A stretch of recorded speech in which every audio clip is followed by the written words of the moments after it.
আজকের এই field technology orientation অনুষ্ঠানে আমি এখানকার কৃষক এবং কৃষানী ভাই ও বোনদের এই এখানে সাদর সম্ভাষণ জানাচ্ছি এবং সবার মঙ্গল কামনা করে আমি দু একটা কথা বলি। এখানে আমরা এই যে প্রকল্পটাতে একটা প্রকল্পের মাধ্যমে পার্টনার প্রকল্প এখানে আপনাদের মাঝে আসছি। এই পার্টনার প্রকল্প প্রথমে কি করছে, আপনাদের একটা গ্রুপ করে দিছে, মনে আছে কি সবার? এখানে গ্রুপের সদস্য আছেন 25 জন সদস্যের একটা গ্রুপ করে দিছে, ঠিক আছে? তো এটার কিন্তু একটা নামও আছে গ্রুপের। এই গ্রুপের কাছে কিন্তু আমাদের অনেক আশা আছে। আমরা প্রথমে কি করছি, সেই গ্রুপ গঠন করে গ্রুপকে কিছু এটা কি পাইছে, স্কুল পাইছে। তো এই স্কুলে কিন্তু আমরা 10 দিনের একটা ট্রেনিংও দিয়ে দিছি না, 10 দিন সপ্তাহে একদিন করে 10 দিনের ট্রেনিং দিয়ে দিছি আমরা 10টা ক্লাসের। আপনারা সার্টিফিকেটও পেয়েছেন। তাহলে সেই ট্রেনিং থেকে শিখছেন এবং সেই শিক্ষাটাকে কিভাবে কাজে লাগাবেন আমরা আবার কিছু প্রদর্শনী দিছি আপনাদের। প্রদর্শনী দিছি সেটাও আবার নতুন জাত। নতুন জাত কি? যেটা ব্রি ব্রি ব্রি মানে বাংলাদেশ রাইস রিসার্চ ইনস্টিটিউশন। এটা কোথায় অবস্থিত? আমাদের গাজীপুরেই। কিন্তু গাজীপুরে ধান গবেষণা, এই ধান গবেষণা কি করে, ধান নিয়ে গবেষণা করে নতুন নতুন জাত আবিষ্কার করে। সেই নতুন জাত আমরা বলি, আমরা পার্টনার প্রকল্পের আওতায় আমরা ধরে নিছি 100-র উপরে যে জাতগুলো আছে, মানে যেটা ধান গবেষণা, যেটা বাংলাদেশ ধান গবেষণা ইনস্টিটিউট যেটা আবিষ্কার করছে, 100-র উপরের জাতগুলো হচ্ছে নতুন জাত। তার মানে এটা কত জাত? 101।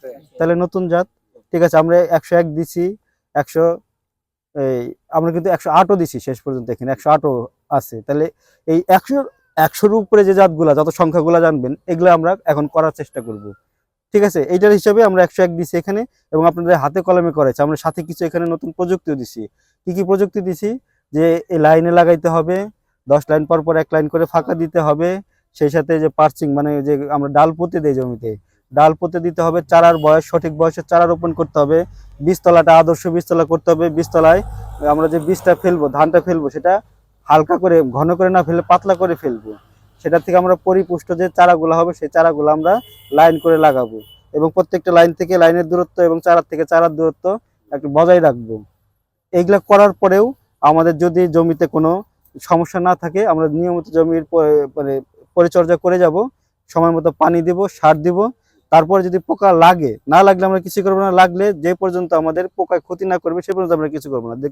যখন দেখবো যে বেশি লেগে গেছে, ক্ষতি করবো, তখন আমরা তার কীটনাশক অথবা ঔষধ যেটা লাগে আমরা সেটা দিব। এবং দিয়ে এটাতে কি করতে পারে, একটা আমরা এটাকে কিন্তু সাথে আমরা ড্রাম দিছি। ড্রাম দিয়ে কি করছে, ওটাতে বীজ রাখতে হবে, কারণ যেহেতু নতুন জাত, নতুন বীজগুলা বাজারে অ্যাভেলেবল পাওয়া যায় না।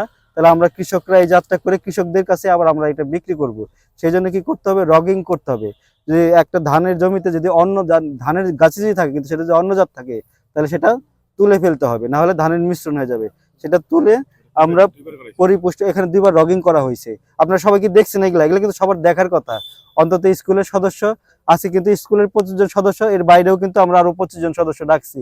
যে 50 জন সদস্য আজকে এখানে মাঠে এসে আমরা হাতে কলমে শিখবো। তাকে আমরা বুঝতে পারছি এটা। তাহলে ভবিষ্যতে যদি আমরা না দেই আর, তাহলে কি আমরা এইভাবে করবো না? করবো না।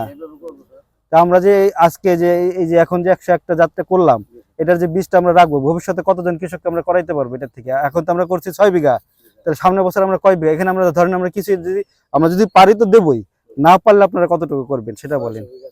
পারবেন এটা দিয়ে? আচ্ছা, আপনারা বলছেন, আপনাকে অনেক ধন্যবাদ জানাই। চেষ্টা করবেন 600 বিঘা না পারলেও যাতে। আচ্ছা, ঠিক আছে, তাহলে অর্ধেক করলে আমরা খুশি। এর যদি অর্ধেকও করেন তাও আমরা খুশি। এখন যদি আপনাদের মাঠে দেখে, আরো কিছু দেখে যদি আরো কোনো প্রশ্ন থাকে আপনারা করতে পারেন, যে এখানে আর কি কি নতুন কিছু শিখার আছে। সবাই মাঠ দেখছেন, ধানের ফলনটা কি খারাপ হয়েছে না? উঁচা হলে সমস্যাটা কি?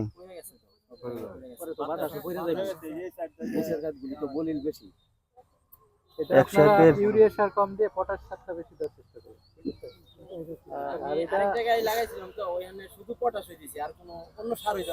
তো ওটা তো পড়ে গেছে। হাইট বেশি, এটা একটা হাইট বেশি হলে বাতাস একটু পড়বে, তারপরেও যে সময় পড়ছে এখন আর ক্ষতিগ্রস্ত হবে না।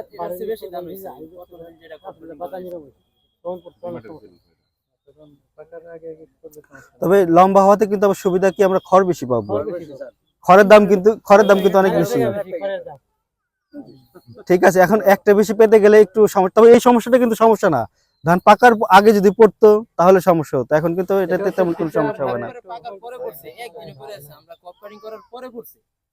আচ্ছা, আমরা এটা নিয়ে কথা বলবো, আমরা গবেষণার সাথে কথা বলবো যে এটাতে যে এই যে পড়ে যাওয়ার যে সমস্যাটা না লম্বায় থাকুক কিন্তু যাতে না পড়ে, শক্ত থাকে, এই জন্য তাদের সাথে আমরা কথা বলবো। আর কোনো প্রশ্ন আছে? আপনাদের এখানে পরামর্শ হচ্ছে যে কিছু ঘাসের বীজ আছে, হ্যাঁ, এগুলা একটু আগে কেটে ফেলে তারপর আপনারা ধানটা কাটবেন। ধানটা যখন বার হয় না তখন শীষটা মধ্যে মধ্যে মানে সাদা হয়ে যাবে। ট্রিটমেন্ট দিলাম না আমরা সাদা হয়ে যাবে। কুরবানি ঈদের এক সপ্তাহ আগে